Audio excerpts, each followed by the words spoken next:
All right. Hi, everyone. Welcome. Thank you so kindly for joining us. My name is Cara Johnson. I'm the event coordinator for Green Apple, and you are at Green Apple Books on the Park here in the Inner Sunset. I'm delighted tonight to welcome all of you to celebrate Jessica E. Johnson's release for her collection Metabolics. Jessica is joined tonight by Jenny Key and Preeti Vangani. Let's give a hand for all of these folks. Thank you so much. I'm delighted to have all of you, old friends and new. Welcome to Green Apple Books. Thank you for joining us both in person and online. Hello, online audience. We are broadcasting from San Francisco. We are on unceded Ramaytush-Ohlone land, and we hope that you join us in our pledge to turn land acknowledgement into action by donating either your time or monetary means to an indigenous organization every time you hear, or in my case, speak a land acknowledgement. I have very brief business before we get to the fun part of the evening. First, now's a good time to silence your cell phones if you have not already. I would say picture taking is encouraged, but you can run that by our poets later. Please do check out our full event calendar online at greenapplebooks.com. We have a really great season ahead of us, including the event that you are currently attending. The restroom is behind us. It is available after the event and not during the event for obvious reasons. We keep it for attendees of our event during event time, just because it's like the one area off the sales floor that my colleagues have that is for them, and I try and respect the integrity of that space. But you are in our house tonight, and I want to feel comfortable. So if you have any questions about that, let me know, and I'm happy to answer them. We have books from all of our authors available at the front register. You can find them there. If you've been here before, you've definitely heard me say that when you buy books from us, not only do you support us as an independent bookstore, you support the writers who put so much work into making these books, and then you get to have a book, which might be the best part. So if you are able, we always appreciate it. Thank you so kindly. So tonight, our structure is we're going to hear from all three of our poets, and I will introduce them as they each come up. And then we're going to have a conversation between Preeti and Jessica, and then we'll have time for a brief Q&A at the end as well. So without further ado, I'd like to go ahead and introduce the first poet who is joining us tonight. Preeti Vangani is an Indian poet, writer, and educator.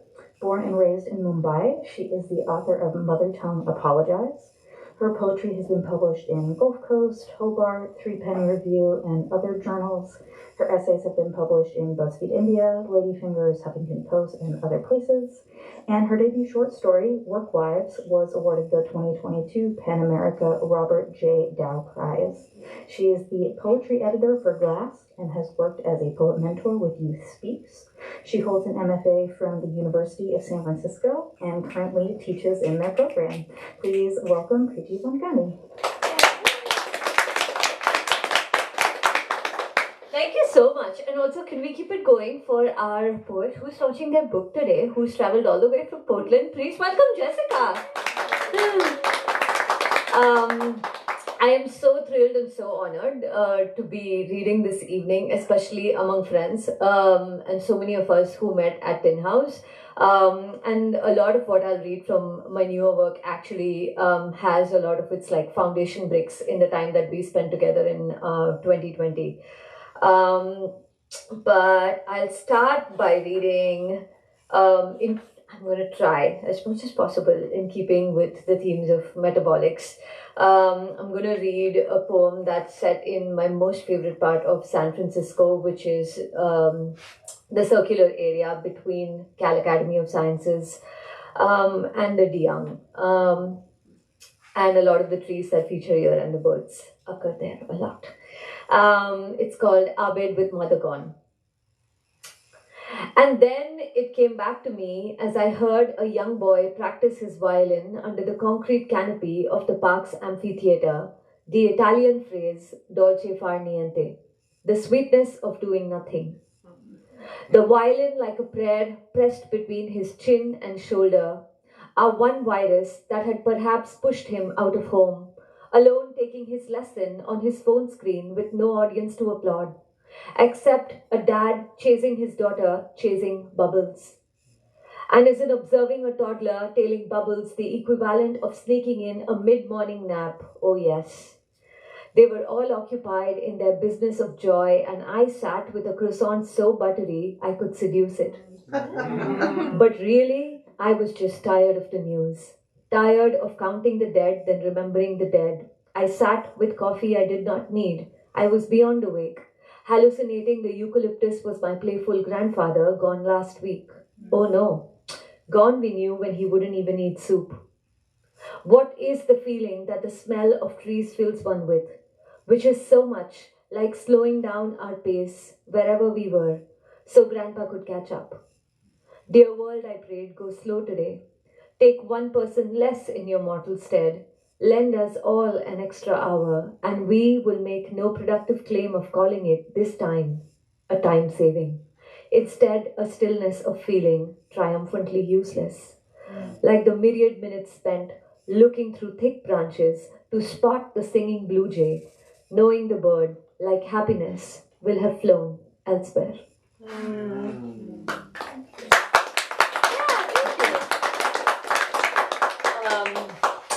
The book I wrote and the book I'm writing are both for my mother. I lost my mother when she was very young. My mother was 44 when she passed, and I was 21.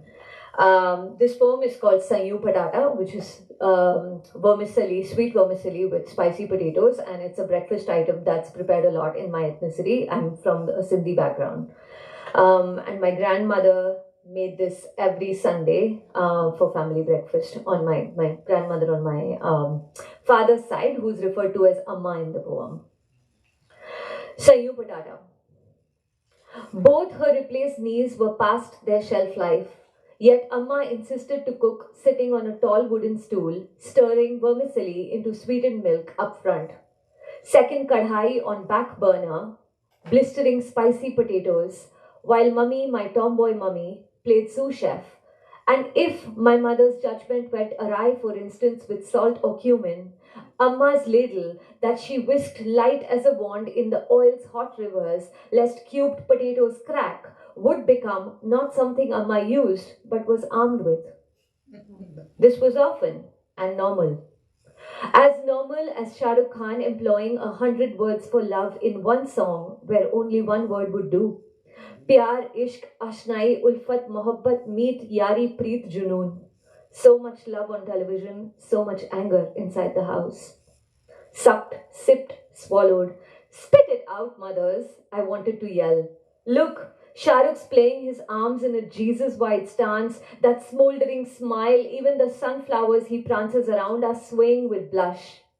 Everyone, even mother, locking her palm into the right angle of Amma's elbow as she waddled off the stool, petty cursed my grandmother gone.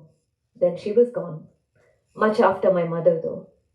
And in my motherless Sundays, receiving my grandmother's liberal portions, I could have forgiven. But isn't forgiveness to the unspeaking what an elegy is to the living? No elegy can make my mother scream or whisper or winner. The way a Hindi song starts is how it ends, with a mukhra, meaning face. My mother's silence clogging my throat. All right, there's one more heavy one, and then I promise y'all I'll end on a light note. Catalogue of intrusions on my mother's breasts.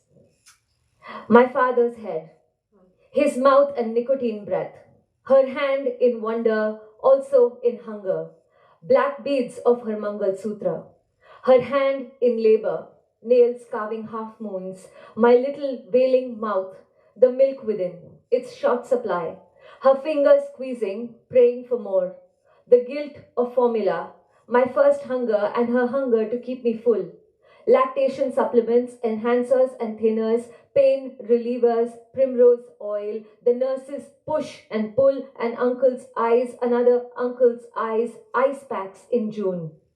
Sweat and stink, ribbed plastic of the green hand fan its wee back and forth, its wee wind. Heat of her yoga mat, her rosary, acidity.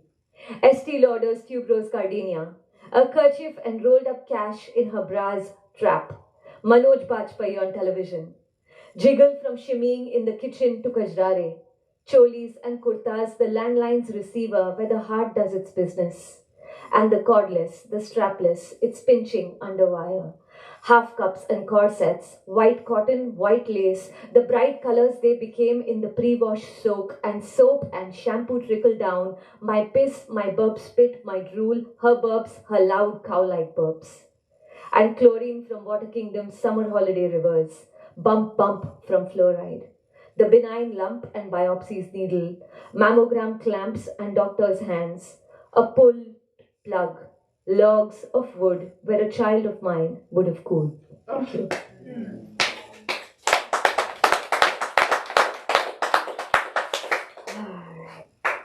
Okay, this poem I wrote about the easiest part of any young girl's life, puberty. It's called Keep Me Burning. I practiced crossing my legs the way my father daggered his eyes at my mother if I ever wore shorts. Twin openings exposing more than what they could hold inside. It took me 3 sex ed classes and a crushed pamphlet to know that I must fold and hold my body like a score of eggs on a crowded subway.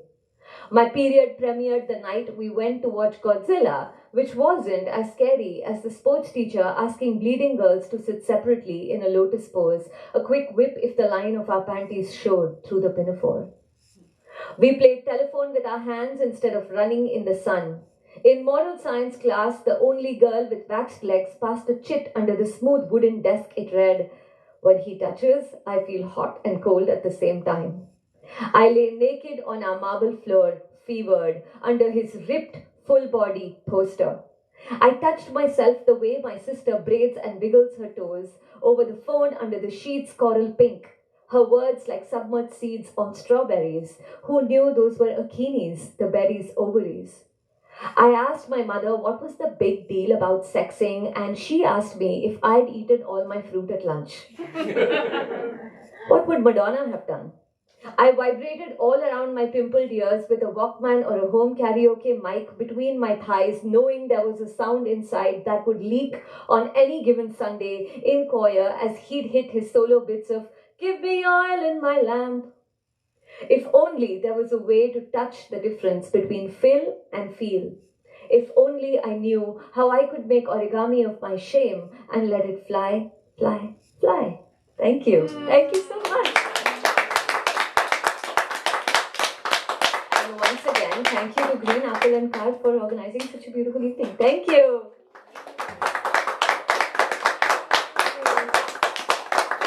Take one for Preeti Vangani. I love so buttery I could seduce it, Yeah. and also triumphant. I think it's my most long-term relationship is with croissants. They have such low expectations from us. I wish we could all say the same thing. Really We should be so lucky. Thank you, Preeti. I'm delighted to introduce our next reader. Our next reader is Jenny Key. She's the author of Focal Point, winner of the 2020 Steel Toe Books Poetry Prize. Her essays and poems have been published in the New York Times, The Atlantic, Ziziva, and elsewhere. She has received support from organizations such as Tin House, On the Dawn, Kearney Street Workshop, the San Francisco Writers Grotto, and San Francisco Foundation, and other places as well. She completed her PhD in cancer biology at UCSF. She has been translating her late mother's memoirs of the Chinese Cultural Revolution and immigration to the U.S., and is working on more essays and poems in conversation with this work. Please give a hand to Jenny Key.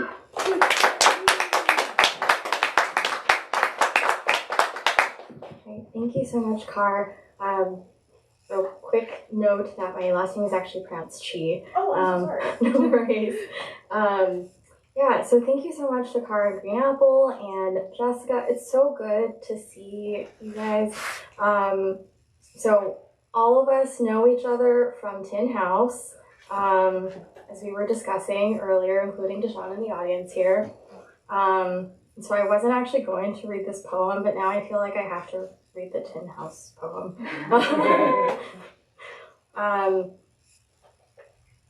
Okay, so I will start here. This is point at which parallel waves converge and from which diverge. Researcher, prevention won't save my life, tweets a patient with metastatic cancer. I'm reminded of my mother. Why don't you want to study cancer? When I expressed interest in HIV. In the hospital, call from a professor, my mother clapping once, then silence. The roommate 30 years her senior, who called my voice lovely, who called my mother lucky, whom I resented because she outlived my mother. Nights at a microscope in a dark room where the lights turn off after 10, sitting too still, turning a knob just so to focus on the right field of cells. The 800 mice I've sacrificed this year, injecting cancer, harsh medicine into their soft, warm bodies, hating them for biting me, but understanding. Stroking their white fur in apology, covering cages with paper so they can't watch their sisters die. But I can, and I see my mother in those graying eyes I refuse to donate because how would she see? And I think how cruelly futile all this erratically focused empathy, how brutal to learn why I couldn't save what I couldn't save.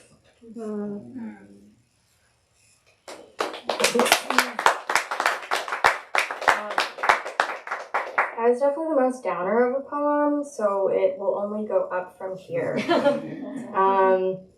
So something that Jessica and I have sort of bonded over is like our scientific background. And so the other poems, and I guess also that poem, that I'm going to read are more in that vein. I'm going to read these like really short, quick biology lesson poems. I have 4 of them in here. And I wrote them like just thinking about like cell behavior and like the parallels with like human behavior. So here's biology lesson 1. Cells need touch. Isolated cells wither, float away in a blood-red sea. Biology lesson 2. Too much touch stifles. Even the toughest cells die, wanting room to breathe. Biology lesson 3. Heart cells beat spontaneously in vitro, given proper nourishment. Biology lesson 4. Fed the right factors, cells can become anything. Molecular inspiration. And I'm going to read one weird new-ish poem that I haven't really read before.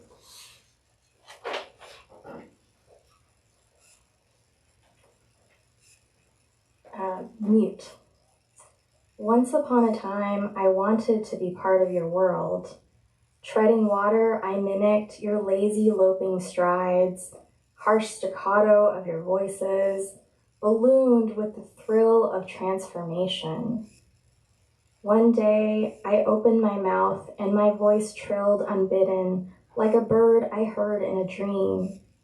You snatched the words from my mouth, stuffed others in until I gagged.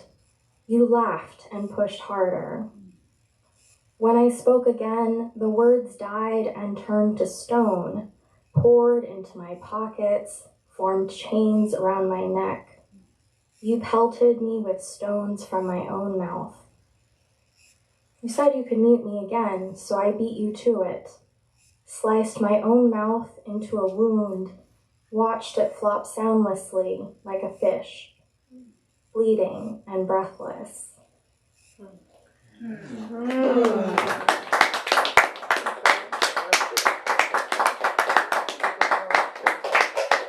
was thinking of reading another from the book, but I'll end there. So, yeah. One more. We can have one more. One more. Okay. We can take it. All right. Okay, one more. Maybe a slightly lighter one. Darker than I thought. Okay, one more and then we'll hear from Jessica, who you're actually really here for. Okay, so here's 2 cures. One is to heal the wound, restore the body to a scar, a mark of neither quite past nor present. The other is to preserve in salt. Let the flesh wither and toughen, so it withstands like a pillar. To cure a thing is to remove it from time. Am I cured? I am so salty. What if there is no cure? Only the moment I looked back, how my heart withered and brined. Ooh. Thank you again to Karen Green Apple and all of you for being here. Thank you. All right, one more hand for Jenny Chu, please. All right, thank you so much. And we could handle it. Thank you for giving me last but most certainly not least, I'm excited to welcome Jessica E. Johnson, who writes poetry, nonfiction, and things in between. Her poems, essays, and reviews have appeared in Paris Review, Harvard Review, Prairie Schooner, River Teeth, and Tin House, among others. Her chapbook, In Absolutes We Seek Each Other, was an Oregon Book Award finalist. She is visiting us from Portland, Oregon, and her book, Metabolics, is the reason we're here tonight. Give another hand for Jessica E. Johnson.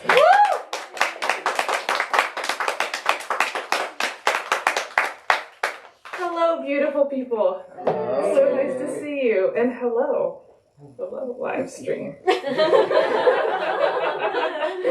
I am deciding, well, I think I'm going to do the normal thing I do. So this is really a book-length poem. And what I normally do, it's divided into sections, and the sections have titles, and I like to read a little bit from the beginning, a little bit from the middle, and a little bit from the end, so you kind of get a sense of the scope of it. And the person in these poems is me-ish, but not exactly me. So you can feel free to laugh if you are so moved. So I'm going to start with a piece from the poem titled Of Daylight Saving Time, My Fitness Pal, and Indoor-Outdoor Cats. Home. Before the day starts, birds eat away at silence. Their twitter nibbles darkness into lace. The printer hums because you didn't think to turn it off. The devices eat electrons and electrons and electrons, which come from a spilled river, which come from a coal fire. And the river spills salmon bodies, and the coal fire blooms heat, and the devices yield heat, and the cherry trees swell early, and the summer kills. Outlets wait for the prongs of devices. Cat wears her only clothes. Touch cat and she chirps. Touch, chirp, touch, chirp.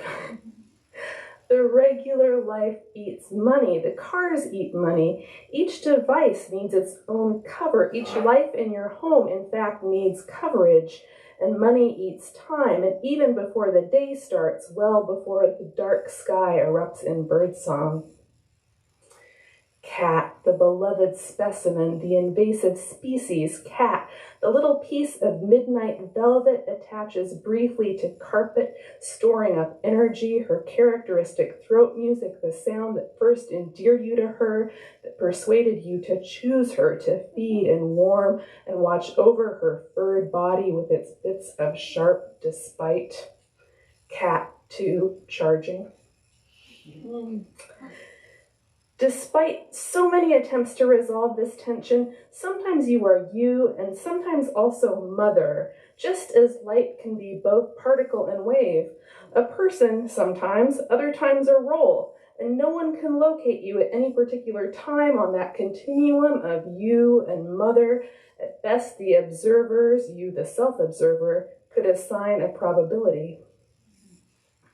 Mother's precursor is girl, or at least that's what they called you, a half-naked, self-decorating body, dirt-smeared, making songs from anything. Girl, a kind of song being. Mother was a girl who never saw a long-needled pine, a street-side locust, a groomed red maple without wanting to inhabit it, wanting to wave just like it, wanting to glow just like it, wanting a shape just like it. And what shapes can you inhabit now? When the cat, the children keep homing to your body, when they take some special kind of respite in your warmth, you inhale the boy's fresh hairline, brush your lips against the girl's right ear.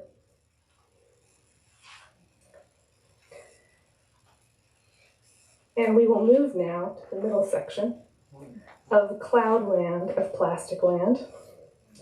Cloudland is Portland, and this plays, I don't know, sometimes okay and sometimes less okay outside of Portland, so we'll try it. We're going to try it here. There's a little bit of making fun of Portland's bike culture. You all have excellent transit here, it would seem. Anyway, of Cloudland, of Plastic Land. Figure. Two things about here. Heavy cloud covers us 222 days a year.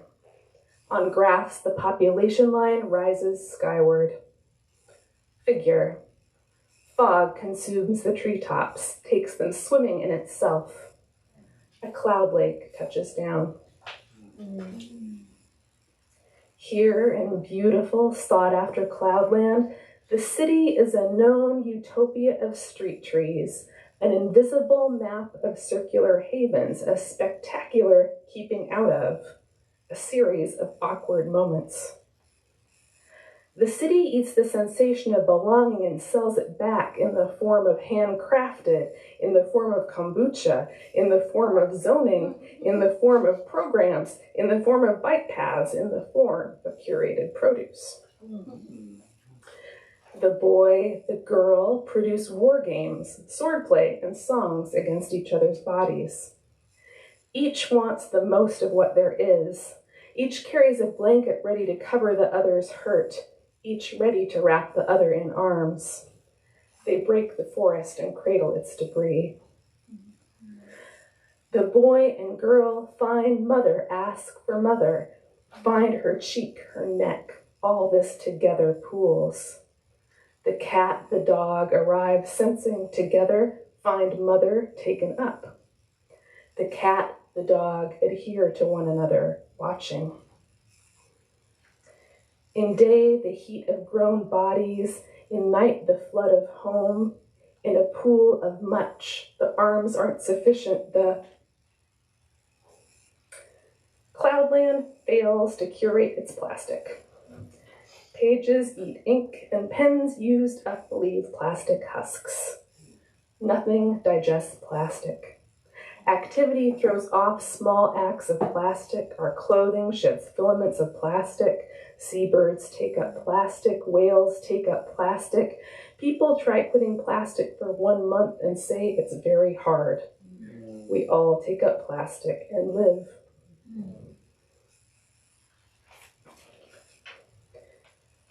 All right. And we will go now to the end. Of knowledge, that vast provisional body.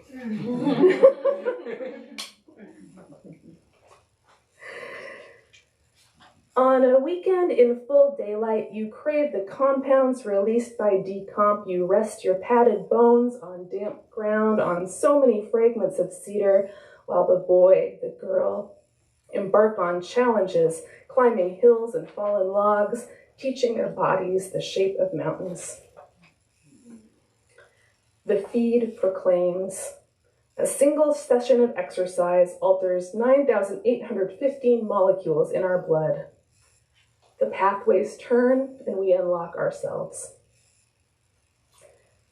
Your eyes adjust and stars come out even in this cloudland, this plastic land, this place of fluxing hegemonies. You receive information not like posts in a feed, but like compounds washed up against delicate root hairs after rain, like CO2 wafting into an open leaf pore.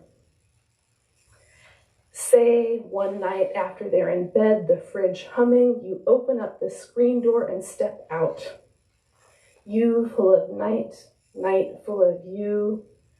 You listen to ferns whose roots store water. You listen to salal whose leaves lose little water, whose body paints the shape of flame, whose berries hang right here.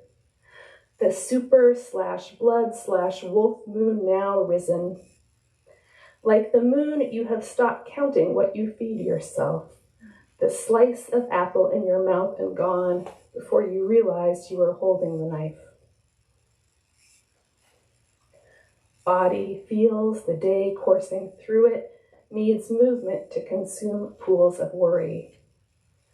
Body walks itself into feeling different. Body decorates itself, paints its awnings, hangs rings on its unimportant skin. Body rests itself, tumbles into its sleep time projection room. Body grown inside another body. Body surviving on the bones of other bodies. Body living because other bodies are consumable. Body into its own bullshit all day. Body doing what it did the day before. Body with cat. Body with children. Body taking up cosmetic attention. Body inhaling the product of burnt plants. Body inhaling the product of respiring plants. Body in motion, metabolizing rage. Whose body? Whose body having to say I? Thank you for listening. Thank you, Green Apple. You've been awesome.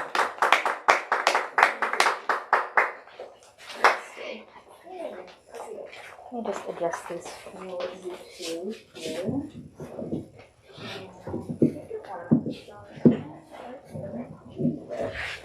It's all right. It's okay. Okay. Sorry.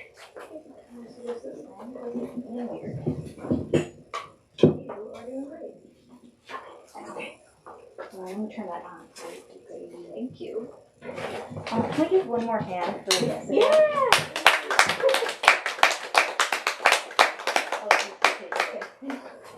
I mean, honestly, I think it might be so much nicer if you just kept reading for the next 15 minutes.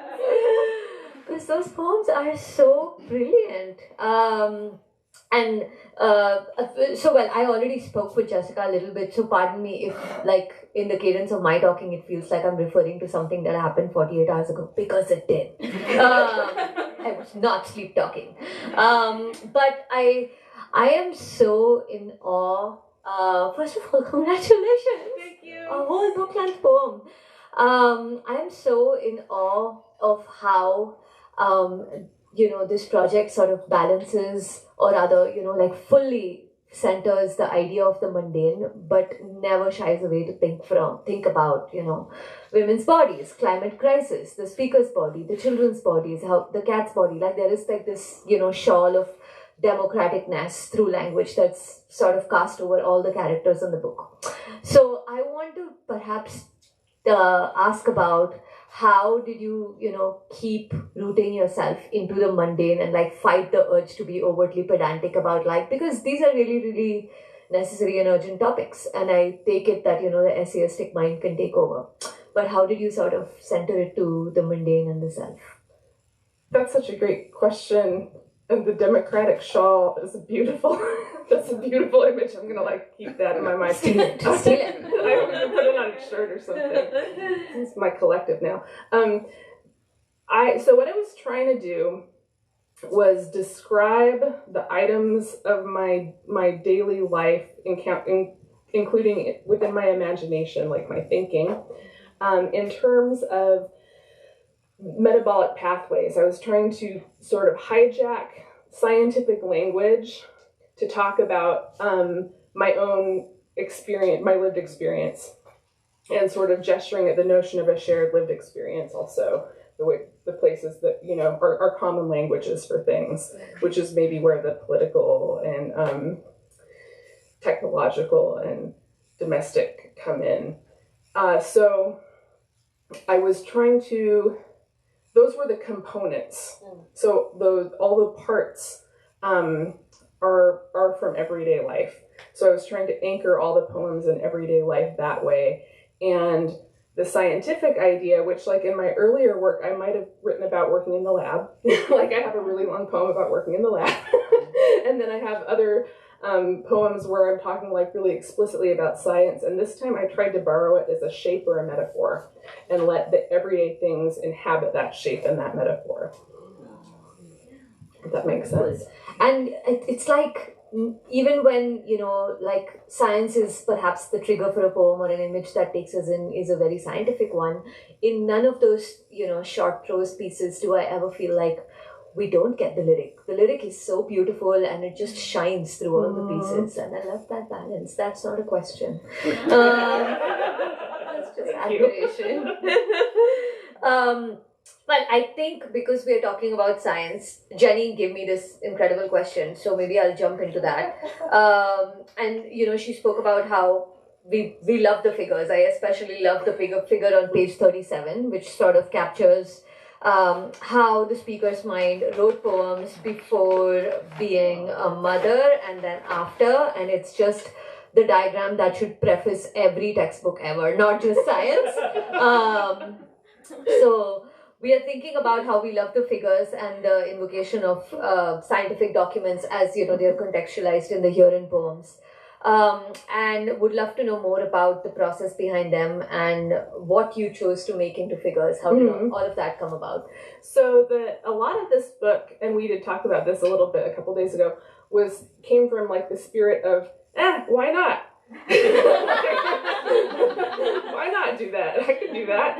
And I thought at some point, I'm a very, very visual thinker. And at some point and I do this sort of casually actually, and Jen and I used to work together, and I used to do that at work a lot. I would like diagram conversations a lot. It's sort of just a piece of how my mind works. And so I was thinking about that. I was thinking about, well, how would I represent like this feeling that I have, this sort of angst about like what writing is before and after motherhood. And I do it just for myself to get clarity for myself. And then I thought, whoa, why not? Why not call this poetry? Absolutely, because there are lines. Yeah, there are lines, and the editors were open to it.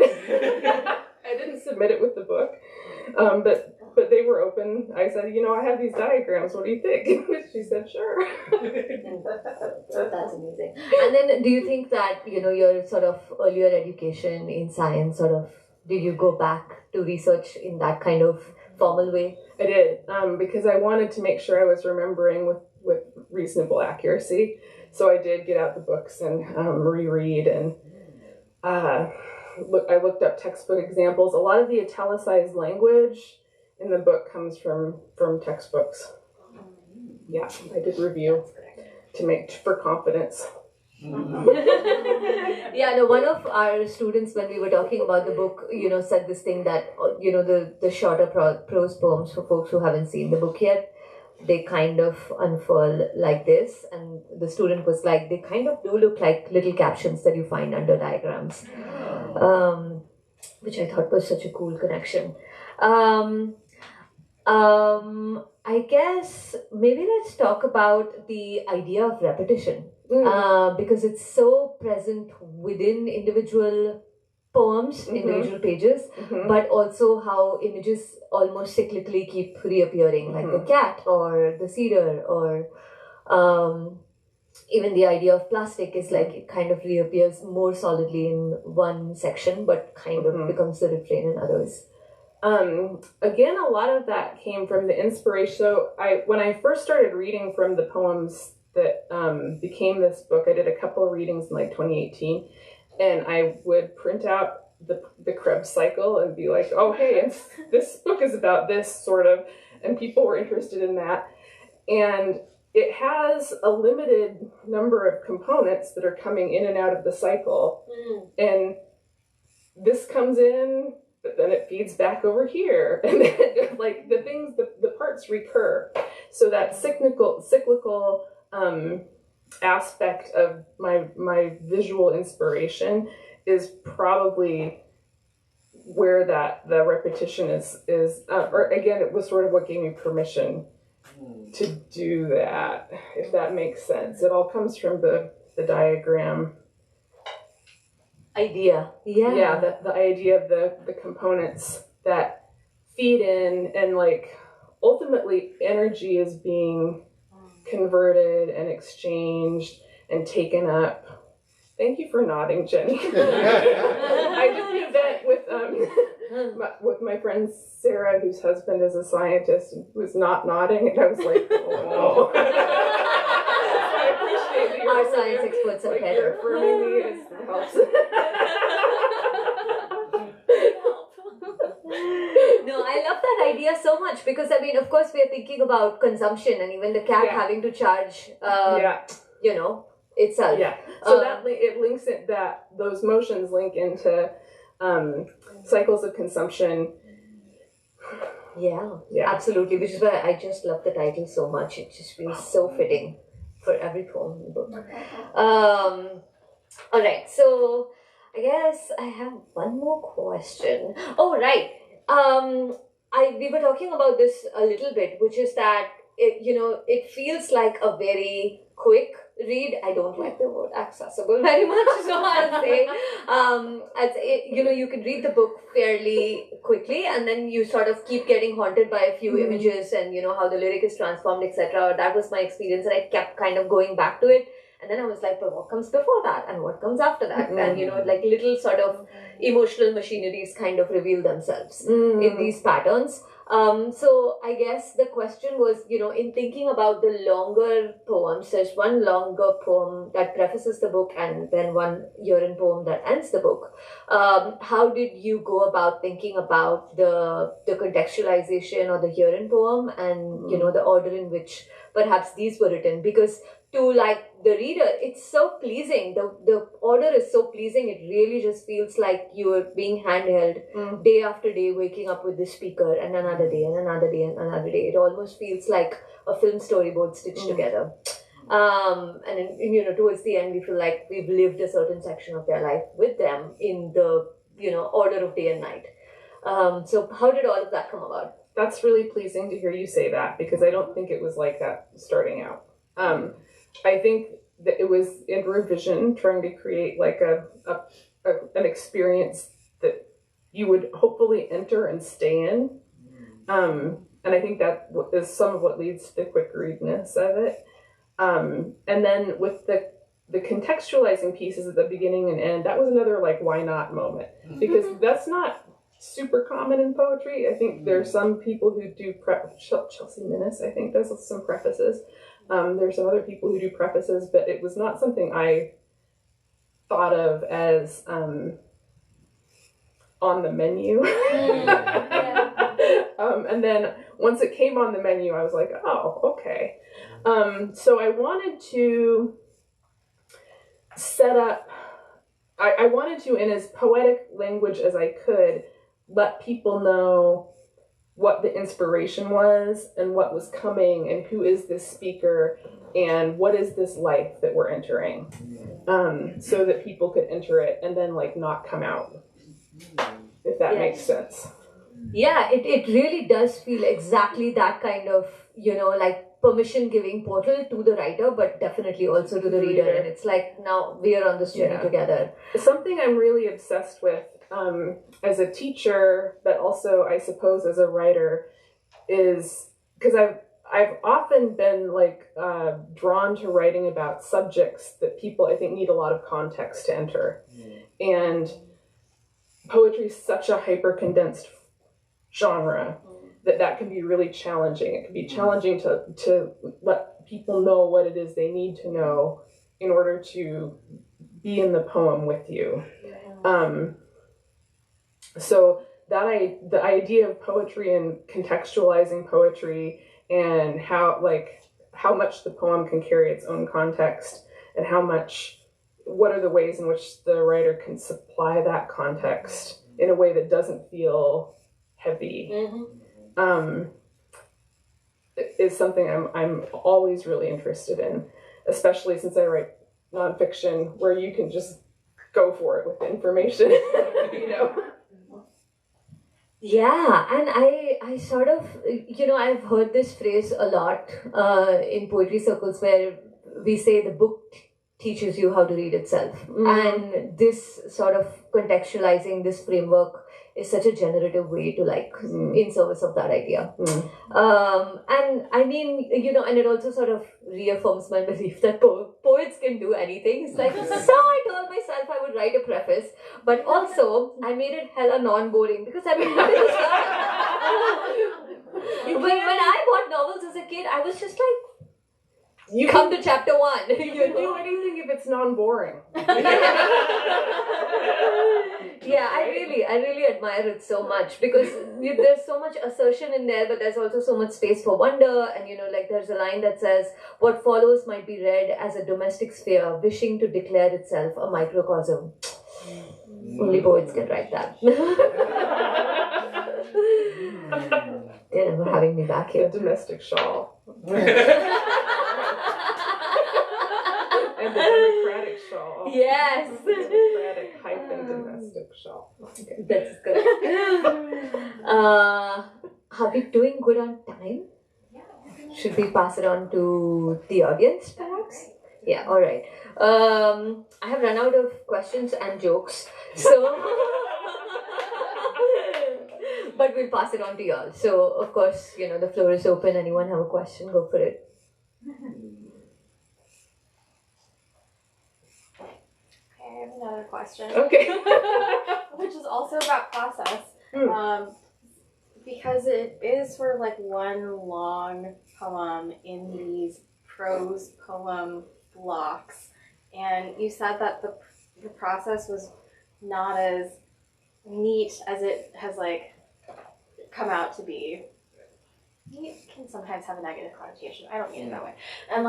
And so I'm really just wondering how, if you could speak more on how that came about. How it came about, yeah. So I got the idea for I was calling them metabolic poems or whatever. I was doing this writing group with students, and that's how I got the idea. And once I had them, I was working on the memoir, which is coming out in the spring, and it was very frustrating and emotionally painful. And I felt very inadequate to write a book-length work of prose. And so I was doing this sort of in the morning to blow off steam. So I would write a metabolic poem in the morning on a legal pad, and then I would flip it. Then I would write another, and maybe if I was really cooking, I'd write 2 or 3. But they were all on separate pieces of paper. And then I stapled them together, and I typed it, and I rearranged them a lot of different ways. When I did a couple of readings, and then when I took them to Tin House, Camille Dungy said, "This is jarring." I mean, she said it more in a nicer way, I think. But but that was the idea. Is you need to group these a little more by content, maybe. So then I devoted a lot more energy to that, and there were 40 more of them. There were a lot more of them that came out in order to make it a smoother thing. Yeah, wow. Can you talk a little bit about that elimination process? Because I know there's writers in the audience, Yeah. how did you throw them? Not throw them, it's terrible, but how did you throw them away? Because you will use them in the next book. Oh, maybe. Well, I should find them. I don't know what happened to them.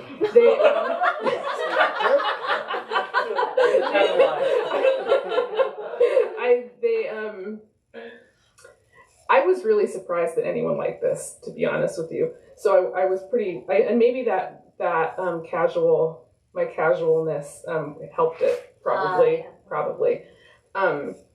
So I was trying to make smooth chunks, smooth and thematic chunks. So I think I have 6, not counting. And then there are little parts, there's a little key term here and there are some figures here and there, but of the sustained sections, I think there are 6. And then the prefaces came later, the figures, the actual diagrams came last. So if something didn't quite fit if it couldn't fit in a smooth chunk, I had to jettison it. Basically. And there were lots of things like that. There were lots of things that like didn't quite stand alone, but couldn't be integrated into a section.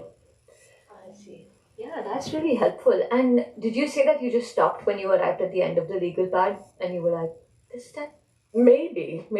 I wonder, there may have just been a point where I was like, well, I think I've taken this as far as it can go. Oh, yeah. I even like that idea as like, you know, an occasional whimsy, because it's like somebody else made the decision for this poem to be over, and I think the size of the material just makes that choice for me, or even shakes things up a little bit. Yeah. Cool. All right, other questions? Any other questions? It's okay. You don't have to have Okay, I have a question. Okay. Not silly though. I'm wondering if any of you all have writing anxiety and like things you might tell students or people in the audience about writing anxiety, or if there's anything like, I guess, insecurity wise that you've had to work through to get you to the point where you're like sharing at a bookstore. It's so cool.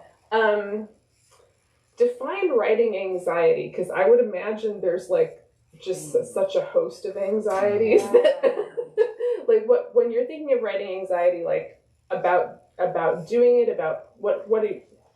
I guess maybe imagining the audience to the point where it becomes difficult to write, if that makes sense. Like wondering how it'll be received, or if it's legible outside of your own mind, or if that even matters at all, and that's part of letting go of anxiety. I don't know. You're right. Everybody probably has different, so I'm wondering. Would either of you want to answer first? I have to think about it for a sec. Sure, I can go. Preeti nodded at me. Well, when you said anxiety, I was like, my anxiety has anxiety. So I think for me, when I sit down and write, I really have to just like write for myself and not think about an audience. I feel like if I start writing for an audience, then I'll probably like freeze and get stuck.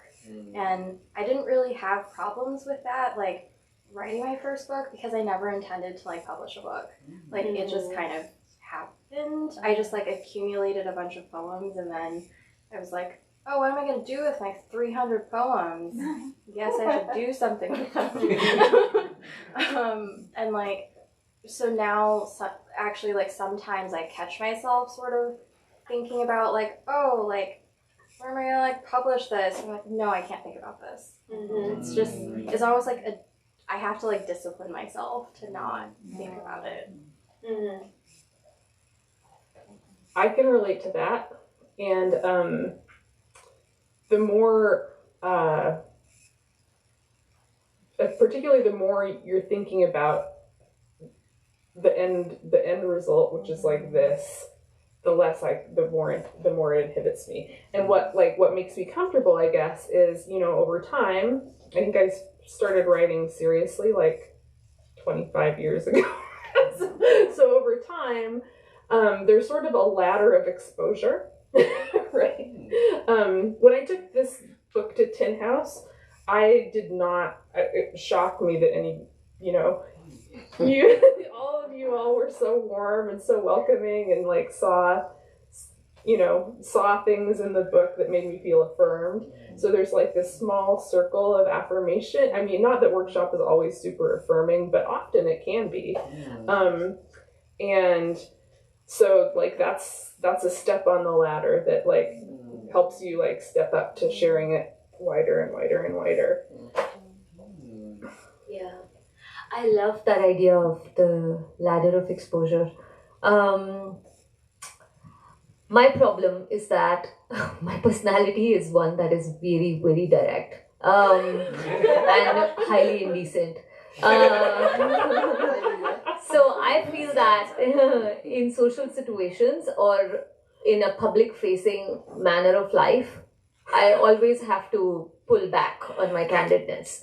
And therefore, I think the reason I took to writing and being on stage so much all those years ago is because when my relationship with the page could be the truest, most indecent version of myself.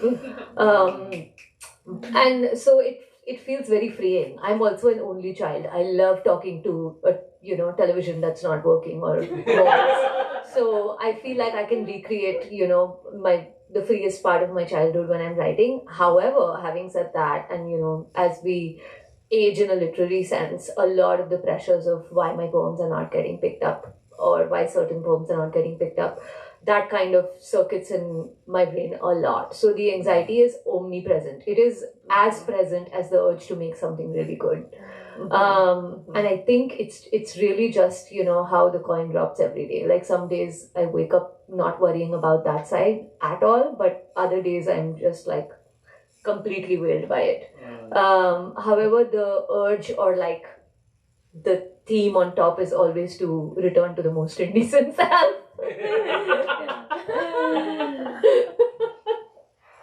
I love that. Return to the most indecent self. Yes. Yes. Yeah. Other questions?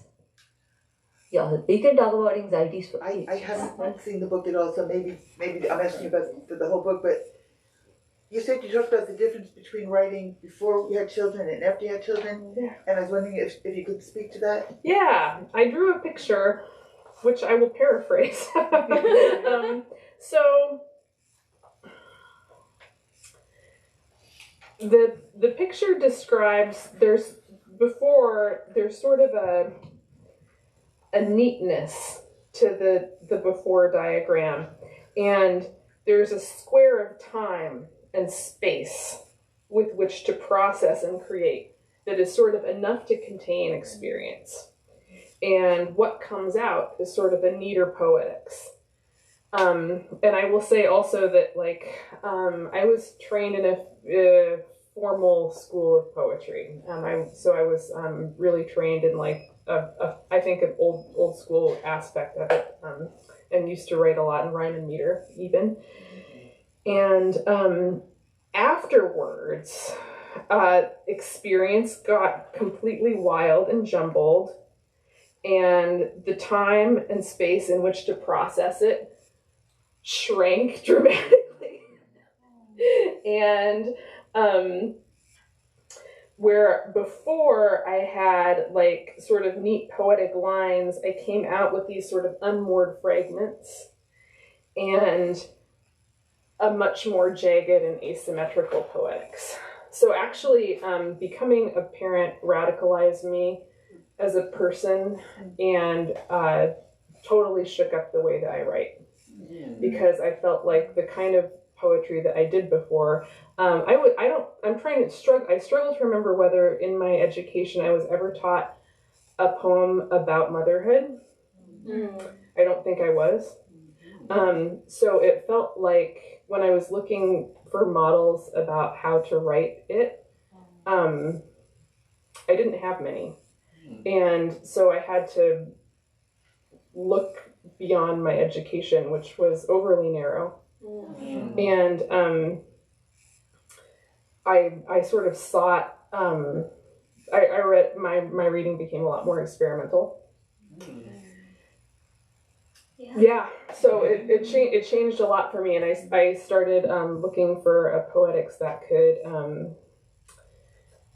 fit the strange reality, and also that could fit the really contracted time and space that I was experiencing. Yeah.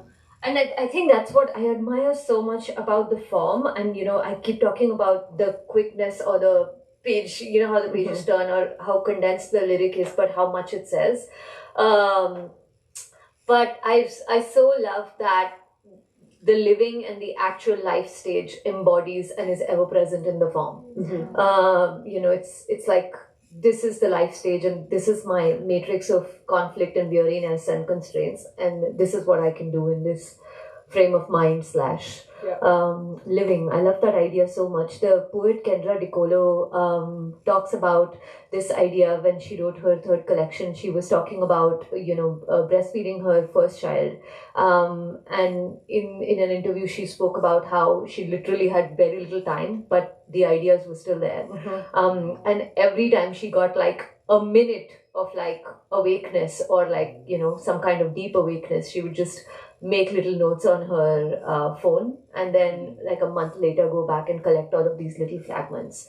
And that by and large like changed or made her take a sharp left turn into the kind of poetry that she was writing before that. So, shorter, quicker couplets started showing up a lot, and the image suddenly became so much more valuable and stuff like that. But maybe one last thing that you can tell us is that what were some of your guideposts that you were reading or kept going back to when you did this, even in the hybrid resources that you reached out to? So one book that was really important to me was I Remember Nightfall.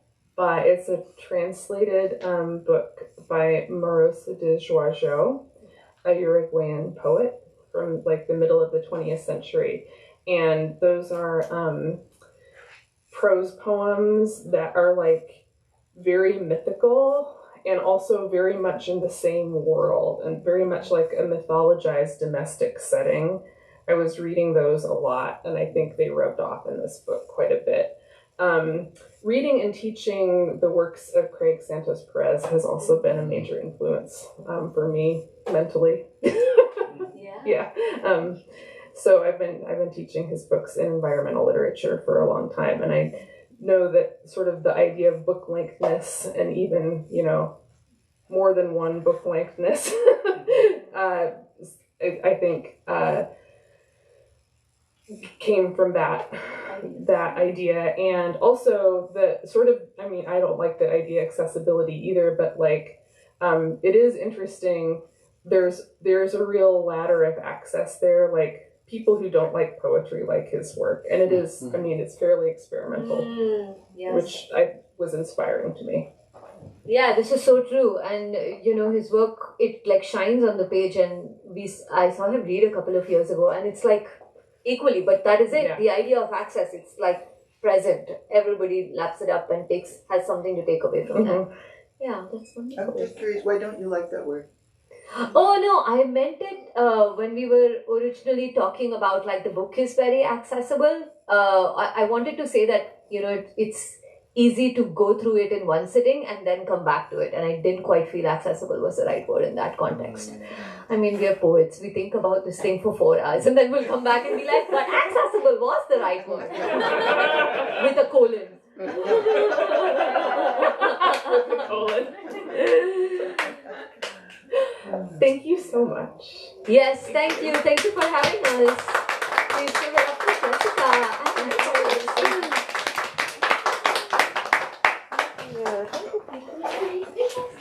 Oh, okay, that's fine. Can we give one more hand for Preeti Vangani, Jimmy T, and Jessica Johnson? Thank you all for joining us and for celebrating this book and for coming to San Francisco to let us celebrate with you.